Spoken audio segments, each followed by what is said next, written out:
శుభాభివందనాలు. ఈ యొక్క మాసంలో మనము దేవుని యొక్క గుణగణాలను మనం ధ్యానిస్తూ ఉన్నాము. నిన్నటి దినమందు మనం దేవుని యొక్క ప్రేమను గురించి తెలుసుకొని వింటున్నాము. ఈ దినమందు మరి దేవుని యొక్క పరిశుద్ధతను గురించి మనం ధ్యానించిన వింటున్నాము.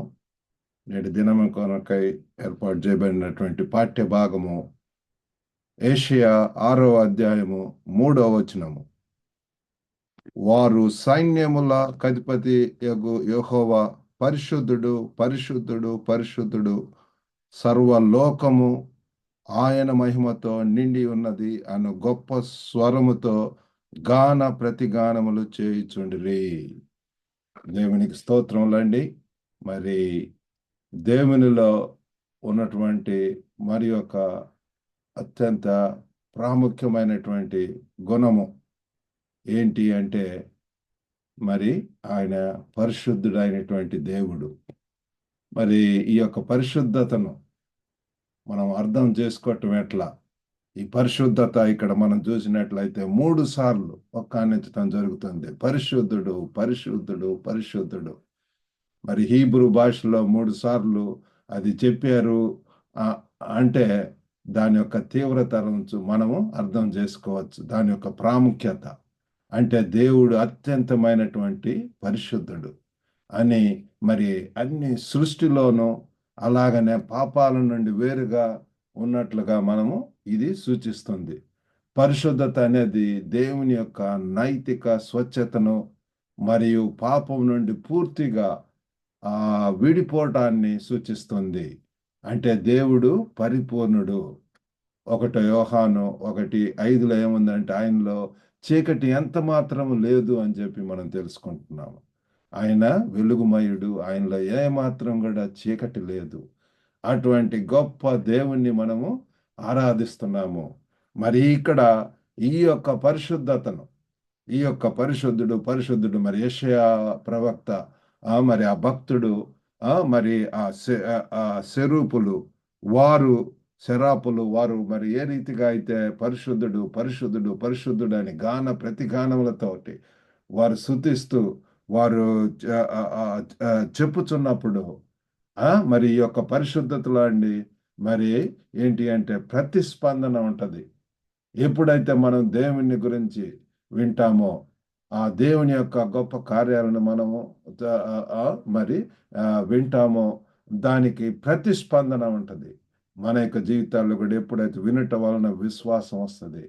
మరి ఇక్కడ ఎప్పుడైతే ఆ పరిశుద్ధుడు పరిశుద్ధుడు పరిశుద్ధుడు అని చెప్పి మరి ఆ 3వ వచనములో వారు చెప్పటం వినినప్పుడు శరాపులు మరి యెషయా ప్రవక్తలో ప్రతిస్పందన రెస్పాన్స్ అనేటటువంటిది మనం చూస్తున్నాము. యెషయా తన దర్శనంలో దేవుని పరిశుద్ధతను ఎదుర్కొన్నప్పుడు ఒక సార్ట్ ఆఫ్ ఎన్కౌంటర్ దేవునితోటి ఎప్పుడైతే మనకి ఎన్కౌంటర్ వస్తుందో అప్పుడు ఆయన అయ్యో ఆయనలో మరి ఎంతో ఆశ్చర్యపోయి ఉంటున్నాడు. దట్ స్పెక్టాక్యులర్ సీన్ అనమాట అండి. ఆ దేవుని యొక్క దృశ్యము అది చూసినప్పుడు అతను ఎంతగానో మరి ఆశ్చర్యపోయి ఉంటున్నాడు, పొంగిపోయి ఉంటున్నాడు. మరి శరాపులు దేవదూతలు వారు ముఖాలు మరి పాదాలను భక్తితో కప్పుకున్నారు. వారందరూ కూడా వారు కూడా తమ స్వచ్ఛతతో దేవుని ముందు తమ అనర్హతను గుర్తించారని నిరూపిస్తుంది. కాబట్టి దేవుని పరిశుద్ధత ప్రతిస్పందన కోరుతుంది అని ఈ దృశ్యం మనకు బోధిస్తుంది ప్రియులారా. మరి ఎప్పుడైతే ఆ పరిశుద్ధతను గురించినటువంటిది మన వాక్యం పరిశుద్ధ గ్రంథము మనము మరి మన యొక్క గ్రంథము ప్రియులారా ఈ యొక్క వాక్యం చదువుతున్నప్పుడు మనలో ప్రవర్తమానం వస్తుంది. ప్రతిస్పందన రెస్పాన్స్ మనకు కూడా ఆశలు, నూతన ఆశలు, దేవుని కొరకు గొప్ప కార్యాలు చేయాలన్నటువంటిది మరి వస్తుంది. ఇక్కడ యెషయా ప్రవక్తను చూస్తే 5వ వచనంలో నేను పవిత్రమైన పెదవులు గలవాడను, అపవిత్రమైన పెదవులు గల జనుల మధ్యను నివసించుచున్నాను, నేను నశించితిని, రాజును సైన్యములకు అధిపతి యొక్క యెహోవాను నేను కన్నులారా చూసిన అనుకుంటేనే. కాబట్టి చూడండి వాట్ ఏ రెస్పాన్స్, ప్రతిస్పందన పరిశుద్ధతకు ప్రియులారా. మరి పరిశుద్ధతలో ఉన్నటువంటి ప్రాముఖ్యమైనటువంటి ఆ, ఆ, అంశం ఏంటి అంటే ప్రతిస్పందన. ఈయన ఎప్పుడైతే ఆ పరిశుద్ధతను గురించి విన్నాడో తనలో తన యొక్క పరిస్థితిని అర్థం చేసుకొని ఉంటున్నాడు. అయ్యో, నేను పోగొట్టుకున్నాను, నేను అపవిత్రమైనటువంటి పెదవులు కలిగినటువంటి వాడను, దుష్టులను, పాపిని. దేవుడైతే పరిశుద్ధుడు, నీతిమంతుడు, యథార్థవంతుడు అని చెప్పి తెలుసుకుంటున్నాడు. యేసయ్య తన దర్శనములో దేవుని పరిశుద్ధతను ఎదుర్కొన్నప్పుడు అతను ఎంతగానో పొంగిపోయి ఉంటున్నాడు. దేవుని పరిశుద్ధత ప్రతిస్పందన దాన్ని కోరుకుంటుంది. దాన్ని చెప్పి మనకు దీని ద్వారా మనకు ఎంతో తేటతెల్లం అవుతుంది. మరి యేషయ యొక్క తక్షణ ప్రతిస్పందన భయం మరియు వినయంతో ఉండటం అనేటువంటిది మనం చూస్తున్నాను. అందుచేతన అతను అంటాడు, అయ్యో అంటున్నాడు, ఓ అంటూ మీ I am a man of unclean lips, నేను అపవిత్రమైనటువంటి పెదవుల కలవాడిని అని చెప్పి. That is what God is expecting from each one of us. మరి అంతేకాకుండా మరి ఈ యొక్క ప్రతిస్పందనే కాదండి, మనలో పరివర్తన కూడా వస్తుంది, మరియు అనుకరణ, అలాగా జీవించాలన్నటువంటి ఇమిటేషన్ వీళ్ళారా. కాబట్టి చూడండి, ఈ యొక్క పరిశుద్ధత, దేవుని ఎంతో పరిశుద్ధుడు అయి ఉంటున్నాడు. ఆ మరి ఇక్కడ చూస్తే 1 పేతురు ఆ, ఆ, ఆ, ఆ, 15:16 చూస్తే, నేను పరిశుద్ధుడు గనుక మీరును పరిశుద్ధులై ఉండండి అని చెప్పి ఆ మరి దేవుడు మనల్ని పిలుస్తున్నాడు ప్రియులు. ఆయన పరిశుద్ధమైనటువంటి దేవుడు. కాబట్టి దీనికి ఏంటంటే మనం కూడా పరిశుద్ధంగా జీవించాలి. ఆ ట్రాన్స్ఫర్మేషన్, మరల కూడా రూపాంతరము, అనుదినము కూడా దేవుని యొక్క స్వరూపంలోనికి రావటము. ఈ లోకములో అయితే అంతా కూడా పాపము, గిల్టీ ఫీలింగ్, ఆ రీతిగా ఉంటాము. కానీ ఎప్పుడైతే మనము పరిస్థితిని అర్థం చేసుకొని పాపి అని గుర్తెరిగి యేసు ప్రభువును మన జీవితంలోనికి రాణిస్తామో, మనం నూతన సృష్టి, మనలో నూతన అధ్యాయం ప్రారంభమవుతుంది.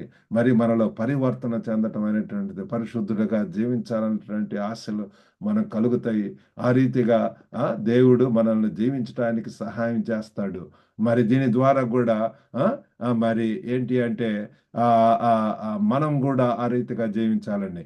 మరి ఒక దృష్టాంతం చూసినట్లయితే, మరి మోషే ఆ ప్రవక్త, మోషే భక్తుడు, నిర్గమకాండం 3వ అధ్యాయంలో చూస్తే అక్కడ మండుచున్నటువంటి ఆ పొదలో మోషే పొద దగ్గరికి వచ్చినప్పుడు అతడు పరిశుద్ధమైన నేలపై నిలబడి ఉన్నందున అతని చెప్పులు తీసివేయమని దేవుడు అతనికి సూచించాడు. ఈ క్షణం దేవుని సన్నిధి యొక్క పరిశుద్ధతను మరియు ఆయనను ఎదుర్కొన్నప్పుడు మనం కలిగి ఉండవలసిన భక్తిని నిరూపిస్తుంది. ఈ ఎన్కౌంటర్ ద్వారా మోషే రూపాంతరం చెందినట్లే మనం కూడా దేవుని పరిశుద్ధతను అర్థం చేసుకోవటం ద్వారా మార్చబడాలి. కాబట్టి ఏ రీతిగా అయితే మరి ఆ మోషే యొక్క జీవితంలో సంపూర్ణమైనటువంటి మార్పు వచ్చినది, అలాగనే మరి ఈ యొక్క యెషయా భక్తుడి యొక్క జీవితంలో కూడా ఎప్పుడైతే తాను అయ్యో, నేను అపవిత్రమైనటువంటి జ- ఆ, పెద మరి పెదవులు గల జనముల మధ్య నివసించుతున్నాను, నేను నశించి తిని అని చెప్పి తాను తగ్గించుకొని ఉంటున్నాడు. అప్పుడు ప్రియులార వెంటనే స్వరూపులలో ఒకడు తాను బలిపీఠం నుండి కారుతో తీసిన నిప్పును చేత పట్టుకొని నా యొద్దకు ఎగిరి వచ్చి నా నోటికి దాన్ని తగిలించి, ఇది నీ పెదవులకు తగిలిన గనక నీ పాపమునకు ప్రాయచిత్తమాయను, నీ దోషము తొలగిపోయినైనను. మరి చూడండి ప్రియుల, ఆ తర్వాత it is a total transformation. అప్పుడు దేవుని యొక్క స్వరము వినగలుగుతున్నాడు. నేను ఎవరిని పంపేదను, నా నిమిత్తం ఎవడు పోవునని సెలవు ఇవ్వగా, అంతటా నేను చిత్తగించుము, నేనున్నాను, నన్ను పంపము అని చెప్పి రెస్పాండ్ అవటం అనేటటువంటి మనం చూస్తాం ప్రియులారా. కాబట్టి ఈ యొక్క పరిశుద్ధతలో చూడండి, పరిశుద్ధుడైనటువంటి దేవుడు అయి ఉంటున్నాడు. ఆయనలో ఎటువంటి కూడా మరి చీకటి లేదు. ఆయన ఎంత కూడా వెలుగు అయి ఉంటున్నాడు. మరి అటువంటి పరిశుద్ధ దేవుణ్ణి మనము ఆయన దగ్గరికి వచ్చినప్పుడు కమాన్ టు మీ అంటున్నాడు దేవుడు. ఈ దినం మనం పరీక్షించుకునేది, ఒకవేళ ఇంకా దూరంగా ఉన్నట్టయితే దేవునికి సమీపమైనప్పుడు, అయ్యో ప్రభు నన్ను క్షమించు, మనం పశ్చాత్తాపడి దీనులమై తగ్గించుకొని దేవుని సన్నిధికి వచ్చినప్పుడు, మరి ఆ యెషయా జీవితంలో జరిగినట్లుగా అటువంటి పరివర్తన, ప్రతిస్పందన, రూపాంతరము, పరివర్తనం అనేటటువంటిది మన జీవితాల్లో జరుగుతుంది. మరి ఆ రీతిగా ఉండటానికి దేవుడు మనందరికీ కూడా సహాయం చేయనుగాక. దేవుడి వాక్యమును దీవించును గాక అండి. మరి చిన్న ప్రార్థన చేసుకుందాం. పరిశుద్ధుడైనటువంటి మా ప్రేమ గల ప్రభు, వినుచున్నటువంటి ప్రతి ఒక్కరిని కూడా మీరు దర్శించండి ప్రభు. అయ్యో తండ్రి తండ్రి, ఇటువంటి పరిశుద్ధుడైనటువంటి ఆ దేవుణ్ణి మేము ఆరాధిస్తున్నాం ప్రభు. అటువంటి దేవుణ్ణి ఆరాధించాలి అని ప్రభు, అటువంటి దేవుణ్ణి గణపరచాలని మీరు కోరుకుంటున్నారు. మరి తండ్రి, ప్రతి ఒక్కరి యొక్క అవసరతను తీర్చమని, ఆ రీతిగా పరిశుద్ధతలో ప్రభు మీరు ఎలాగో పరిశుద్ధులుగా ఉన్నారు, అదే రీతిగా మేము కూడా పరిశుద్ధులుగా ఉండవాలని తండ్రి మీరు ప్రభు మమ్మల్ని ఆజ్ఞాపిస్తున్నారు. ఆ రీతిగా ఉండటానికి సహాయం చేయమని యేసుక్రీస్తు నామమున వేడుకొనుచున్నాము తండ్రి. ఆమేన్. దేవునికి స్తోత్రం అండి. God bless you all.